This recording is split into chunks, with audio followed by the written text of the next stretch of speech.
YouTube. Hope y'all having a good time tonight. This is disturbing, but this woman, she never was charged. They arrested her with her husband. She had basically almost had her baby in jail. Then they never charged her with anything. And is this some fucked up shit? Every time you turn on the TV, it's always some let's see. What's the good word? Fuckery. Every time we turn around, it's more fuckery that just end up happening.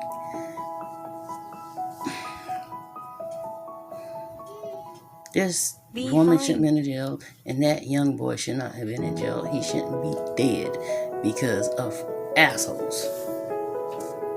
Police raid of an innocent family leads to a woman 9 months pregnant being shackled to a hospital bed as she goes into labor. And as investigative reporter AJ Legault reveals, it was all over a mix-up involving a stolen snowblower. How many weeks pregnant are you? 38? A pregnant young woman locked behind bars, sobbing, in pain, confused. I don't know what I did. But why am I here? And soon will be taken to the hospital in shackles to give birth to her first baby. It's horrific. It's absolutely horrific. What University of Minnesota pediatrics professor Rebecca Schlafer calls horrific, civil rights attorney Nick Sweeney labels it's completely illegal. what led to this. Even the lawyers involved struggle to explain.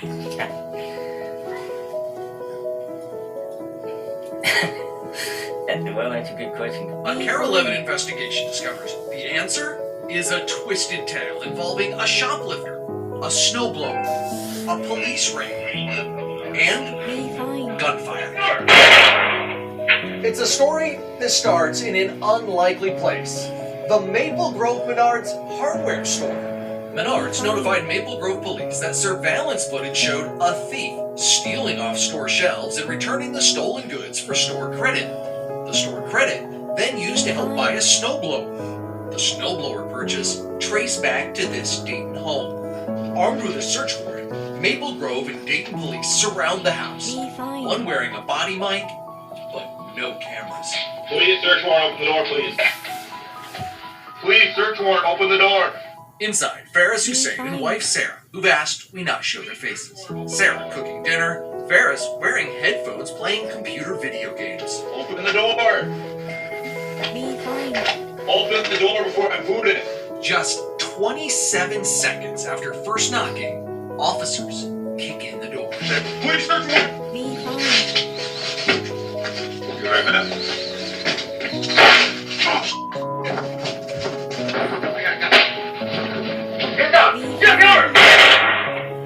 Later, at the Hennepin County Jail, both Sarah and Ferris gave recorded statements. I was playing games, and then I heard like a smash on the door. That wasn't even like a smash. Boom, boom. We were so scared. My husband started shouting and told me call the 911. Call the 911. I grabbed the gun, and I look. There's from the window. I see a guy, civilian clothes. Looks very angry. Ferris says the only person he saw through the blinds was this guy, Maple Grove detective James Kirky in plain clothes, no police markings. The raid team parked down the street, so there were no police cars in sight. Basically, I had not even 0.01% suspicion that he's a police officer. Thinking it was a home invasion, Ferris, using a legally licensed handgun, fired 3 times. Warning shots, he says, towards the ground. One out a window and 2 more through his kicked-in door. Shot fired, that's Dayton police. Sergeant Greg Burstead fired back. His bullet flew past Ferris, through the home and into a neighbor's house. Yeah, where's the window, Jimmy? One of Ferris's went through the bottom of Detective Kirky's long coat. 911, what's here? This is the emergency. The panicked couple, still thinking they're being attacked, call 911. I saw someone shot at me in my home. Hurry up. Yeah, we have people on the way. As officers rush to the scene, those already there call out. Ferris! Come out of the house with your hands up! This is a stupid search warrant for a snowblower. Come out with your hands up and give us a snowblower and we're good. Guys, you're police? Yes. Happy. What's going on? Oh, you're shooting at us. I'm scared. Because you broke in my house. No, we have a search warrant like we said. Okay? Search warrant for what? The snowblower, dude, in the garage. A big misunderstanding. Ferris is no thief, just a guy who bought Menard's store credits from an online marketplace to save a few bucks, says criminal defense attorney Dan Guerrero. It's crazy. You got the cops coming to a house in plain clothes, pounding on the door, breaking in the door in less than a minute. But Ferris was arrested and charged with use of deadly force against peace officers. An engineer, he lost his job as the allegations hung over his head for nearly a year and a half. The prosecution eventually dismissed the charges in May. For lack of proof, he knew it was the police breaking in. You had an innocent client. I had an innocent client. That's some real bullshit. They can just sit there and do any damn thing they fucking want to do. No matter who it is. They just do what the fuck they want to do. And then, yeah, damn right it got fucking thrown out of fucking court. The guy didn't get charged with shit. Luckily he had some lawyers or whatever to back him up. I had an innocent client. But Ferris wasn't the only one arrested after the snowblower raid. Despite being 9 months pregnant, Sarah was taken into custody, kept on what's known as a 36-hour probable cause hold. I don't know what I did. But why am I here? So we can fully investigate to determine if a crime was committed. Arresting my client, holding her while she's pregnant, which she did absolutely nothing wrong here, and treating her the way that they did is completely unjustifiable.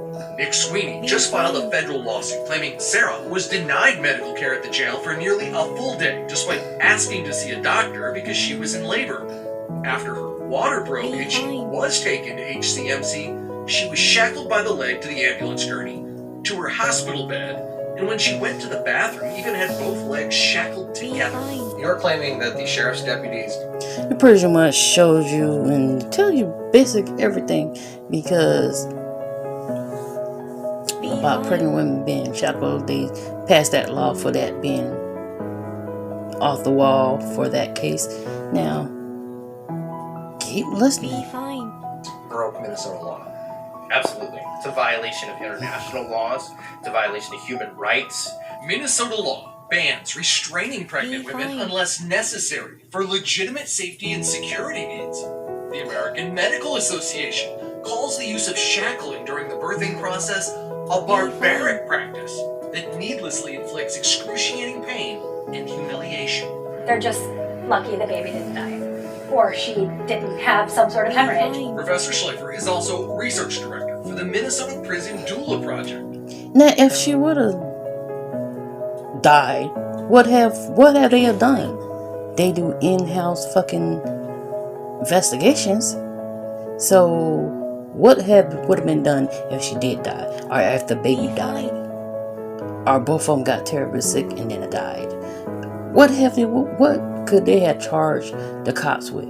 What could they have charged the city with?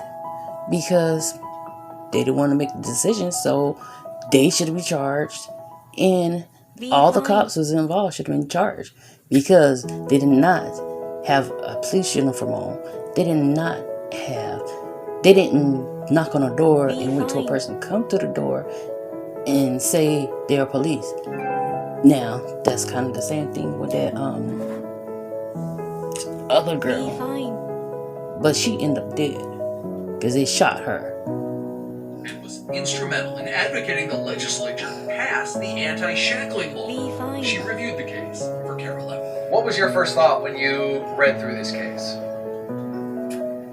My first thought was, this is a very clear case in which the law has been violated. At every turn.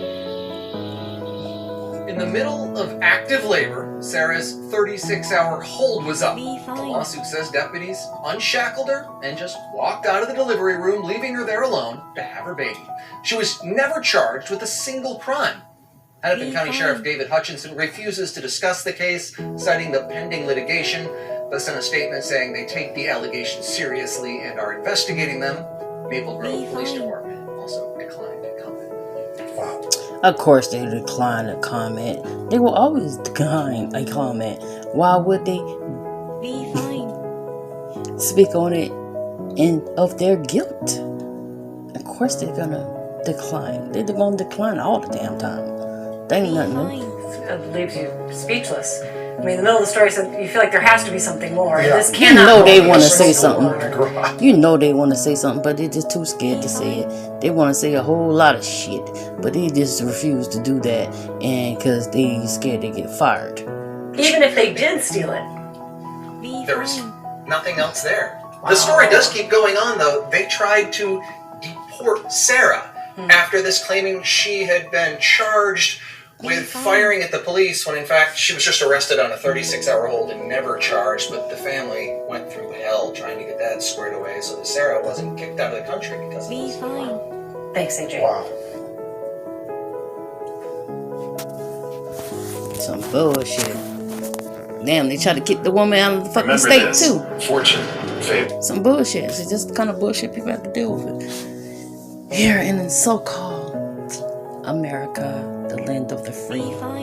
That's some bullshit, because obviously how's the land of free if they don't treat everyone free? Anyways, y'all have a nice one, and I hope you enjoyed this too.